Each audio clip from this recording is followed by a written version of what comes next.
राज्यातील 1,25,000 लाडक्या बहिणींचा लाभ थांबवण्याची शिफारस आता करण्यात आली आहे। मराठवाड्यातील 8 जिल्ह्यांमध्ये 65 वर्षांवरील 1,33,335 लाडक्या बहिणींचे अर्ज तपासण्यात आले। एकाच घरामध्ये 2 किंवा त्यापेक्षा अधिक लाभार्थी असलेले 4,09,072 अर्ज तपासण्यात आले। यामध्ये 65 वर्षांपेक्षा जास्त असताना देखील लाडकी बहीण योजनेचा लाभ घेणाऱ्या 40,228 महिलांना अपात्र करण्याची शिफारस आता करण्यात आली आहे। हॅलो लाडक्या बहिणींनो आणि लाडक्या ताईंनो, एक दुःखाची न्यूज मी तुमच्या समोर घेऊन येतोय। अत्यंत महत्त्वाची अपडेट आलेली आहे। या वर्षातील ही सर्वात महत्त्वाची अपडेट असणार आहे। मराठवाड्यामध्ये बोगस लाडक्या बहिणींची पोलखोल। तर पहिले वृत्तपत्र माध्यमांना आणि सरकारी माध्यमांना मला एवढंच सांगायचं आहे की लाडक्या बहिणी बोगस नाहीत। तुम्ही जेव्हा लाडक्या बहिणींचे अर्ज घेतलेले होते तेव्हाच तुम्ही योग्य पडताळणी करायला हवी होती, आणि आज जर तुम्ही अयोग्य पडताळणी करत आहात आणि आज जर त्या बहिणींना अपात्र घोषित करत आहात, यात लाडक्या बहिणींची काहीही चूक नाहीये।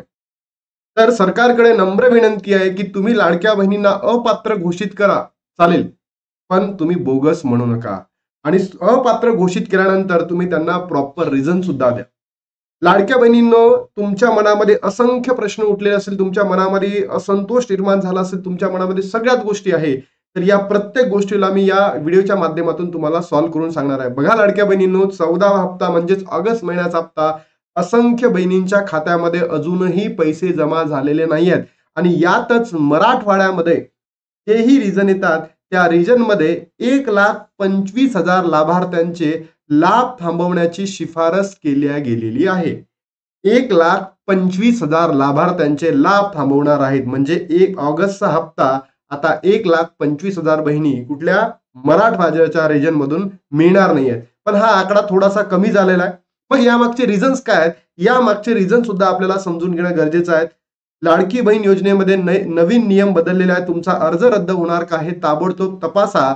लाडकी बहिणीची सर्वात मोठी अपडेट आली आहे, आणि बघा लाडक्या बहिणींनो, मी तुम्हाला सगळं सांगणार आहे या ठिकाणी। बघा, लाडकीवर सर्वात मोठी कारवाई संभाजीनगरमध्ये जर तुम्ही अर्ज बघितले असेल तर एकूण अर्ज होते 30,069, पात्र अर्ज आहे 15,206 आणि अपात्र ठरले 4,863 अर्ज अपात्र ठरलेले आहेत। त्यानंतर लाडक्या बहिणींनो, मला म्हणायचं आहे, मग आता हे अपात्र का ठरले, तर याचे वेगवेगळे रिझन्स आहेत। जसं की कोणती लाडक्या बहिणींच्या घरी ITR फाईल करत असेल, इन्कम टॅक्स रिटर्न फाईल करत असेल, त्याच्यानंतर जे रेशन कार्ड आहे, रेशन कार्डचा काहीतरी इश्यू असेल, त्याच्यानंतर जर बघितलं असेल त्यांचं उत्पन्न 2.5 लाखाच्या वरती असेल, अशा पद्धतीचे कारण दिले गेलेले आहेत। बघा, लातूर जिल्ह्यामध्ये लाडक्या बहिणींवर एकूण अर्ज किती आहे? 13,865 आहे। पात्र अर्ज आहे 6,010 आणि अपात्र अर्ज 16,223 अर्ज अपात्र ठरलेले आहेत, असं आपण या ठिकाणी बोलतो आहे, बरोबर। तर लाडक्या बहिणींना पुढे आलो तर एकूण अर्ज बघा किती आहे? 23,688। पात्र अर्ज आहे 18,251 आणि अपात्र अर्ज आपल्याला दिसत आहे 5,437 अर्ज कुठे? बीड जिल्ह्यामध्ये। लाडक्या बहिणींनो, आता आपल्याला जागृत होणं गरजेचं आहे, अन्यथा हे सरकार ज्या बहिणींना लाभ मिळालेला आहे त्या बहिणींना आता अपात्र घोषित करू शकते। म्हणून आपल्याला इथे जागं होणं अत्यंत गरजेचं आहे। मोठी कारवाई झालेली आहे। धाराशिव जिल्ह्यामध्ये 12,293 पात्र अर्ज आहेत, आणि हे जर बघितलं तर एकूण अर्ज आहेत, पात्र अर्ज 8,138 आणि अपात्र जर बघितलं असेल तर 4,155 अर्ज अपात्र ठरलेले आहेत। त्यानंतर जर बघायला गेलो हिंगोली शहरामध्ये किंवा हिंगोली जिल्ह्यामध्ये एकूण अर्ज 11,503 होते, पात्र अर्ज 7,006 आणि अपात्र अर्ज 4,497, म्हणजे 4,500 बहिणी अपात्र ठरलेल्या आहेत। याचे वेगवेगळे रिझन्स आहेत, जसं तुमचं वय 21 वर्ष वयाच्या खाली महिलांनी लाभ घेतलेला आहे, बहिणींनी लाभ घेतलाय, 65 वर्ष वयाच्या वरती लाभ घेतलेला आहे, सोबतच ITR फाईल झालाय, म्हणजे कुपन कार्ड ज्याला रेशन कार्ड म्हणतो, एकामध्ये अनेक बहिणी आहे, असे वेगवेगळे निकष त्यांनी लावून या बहिणींना अपात्र केलेला आहे। सोबतच नांदेड जिल्ह्यामध्ये जर बघितलं एकूण अर्ज होते 23,270, पात्र अर्ज होते 15,165 आणि अपात्र अर्ज होते 8,105। अशी महत्वाची अपडेट तुमच्या समोर मी पोहोचवतोय। सोबतच बघितलं तर परभणी जिल्ह्यामध्ये सुद्धा बघितलं एकूण अर्ज आहे 16,414.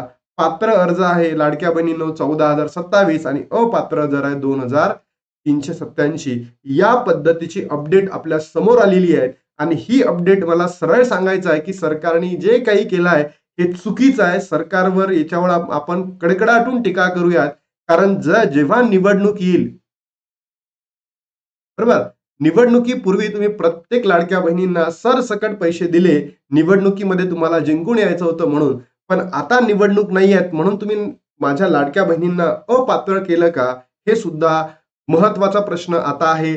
आणि असंख्य बहिणी आहेत की त्यांना ऑगस्टचा हप्ता मिळालेला नाही आहे. सोबतच ज्या बहिणी अपात्र ठरलेल्या आहेत जून महिन्यापासून, जुलै महिन्यापासून, बरोबर, ऑगस्टचाही महिना संपलेला आता संपत आलेला आहे, तरी संपला आणि सप्टेंबरचा महिना 16 तारीख आहे, तरी सुद्धा या गेल्या मागच्या महिन्यांचे लाडक्या बहिणींना पैसे मिळाले नाहीत. त्यांचंही सरकारने या संबंधी काही दिलेलं नाही आहे. आता जेव्हा आपण सरकारी ऑफिसेसमध्ये जातो तेव्हा आपल्याला माहिती पडत आहे. पण ही जी पडताळणी झाली आहे मराठवाड्यामध्ये, तर लाडक्या बहिणींनो तुमच्यापैकी कोण कोण या शहरांमधून येतं, तर कमेंट बॉक्समध्ये सांगा बरं, खरंच पडताळणी झाली आहे का? तुमच्या शहरांमध्ये पडताळणी झाली आहे का, की सरकारने आपल्या हिशोबानेच डाटा द्यायला सुरुवात केली आहे की बाबा घ्या, हा आम्ही डाटा दिला 1,25,000 महिलांना मराठवाड्यामधून अपात्र केलाय. तर कमेंट बॉक्समध्ये तुम्ही कमेंट करा की तुम्हाला ऑगस्टचा हप्ता मिळालेला नाहीये, तुम्हाला जून जुलैचा हप्ता मिळालेला नाहीये. तुम्ही कमेंट बॉक्समध्ये सांगा आणि महाराष्ट्रातील तमाम बहिणींपर्यंत या व्हिडिओला पोहोचवा, कारण जर आपण आता आवाज उठवला नाही तर आपल्या आवाजाला कुठेतरी दाबून टाकेल सरकार, तुमच्या आवाजाला दाबून टाकेल. म्हणून या आवाजाला आता दिशा देणं गरजेचं आहे. म्हणून लाडक्या बहिणींनो तुम्हाला सांगतो, ही जी नवीन आपण चळवळ चालू करू, याच्या माध्यमातून आपण सरकारला दाखवून देऊयात या लाडक्या बहिणींमध्ये किती शक्ती आहे. नवरात्री येणार आहे, नवरात्रीमध्ये या महिलांचे 9 रुपये आपल्याला सरकारला दाखवायचे आहेत. म्हणूनच लाडक्या बहिणींनो तुम्ही आता तयार व्हा. सोबतच तुमचे जे वय असेल 21 ते 65 यामध्ये तुम्ही असाल तरच तुम्हाला योजनेचा लाभ मिळेल, ही ठीक आहे, आपण अट मान्य करू. त्यानंतर जन्मतारीख आणि तुमचे जे डॉक्युमेंट्स असतील ही योग्य पद्धतीने सांभाळून ठेवा. जन्मतारीख आणि कागदपत्रांमध्ये मिसमॅच व्हायला नको. म्हणजेच तुमच्या जन्मतारीख आधार कार्डवर वेगळी आहे, तुमच्या डॉक्युमेंट्सवर वेगळी आहे, बरोबर. तर ही असं व्हायला नको. तुमचे डॉक्युमेंट्स योग्य ठेवा. सोबतच राशन कार्डची जी अट आहे, आता जर तुम्ही ऐकलं असेल की एका राशन कार्डवर आपल्याला पहिले असं होतं की एका राशन कार्डवर म्हणजे एक फॅमिली 2 मेंबर्सलाच काय मिळणार होतं, लाभ मिळणार होता. मग ती अट सरकारने असं केलं की सरसकट 2 महिलांना द्यायचं. आता असं केलंय की बाबा एका राशन कार्डमध्ये आपण विभक्त रेशन कार्ड अशी संकल्पना आणू आणि त्याच्या माध्यमातून सर्वच बहिणींना लाभ देऊ. हे सुद्धा आता गृहीत धरण्यात येणार आहे. त्यानंतर बघा, जर तुम्ही बघितलं असेल लाडक्या बहिणींनो, लाडक्या बहिणींवर सर्वात मोठी कारवाई मराठवाडा रिजन. एकूण अर्ज 1,33,335 अर्ज आहे. त्यापैकी पात्र अर्ज ठेवले त्यांनी 93 लाख आणि अपात्र केलेले आहे 40,288. याची यादी लवकरच तुमच्या पोर्टलला येणार आहे, तुम्हाला दाखवले जाणार आहे. तर त्याच्या अपडेटसाठी तुम्ही नक्की व्हिडिओला लाईक करून ठेवा, शेअर करून ठेवा, सबस्क्राईब करून ठेवा. पण मला सरकारला म्हणायचं आहे, आता आमच्या लाडक्या बहिणी आणि आम्ही शांत बसणार नाही आहोत. मग आमच्याकडे नम्र विनंती आहे की इतक्या बहिणींना खरंच पैशाची गरज आहे, यापैकी सगळ्याच बहिणी अपात्र असतील असं मला म्हणायचं नाहीये.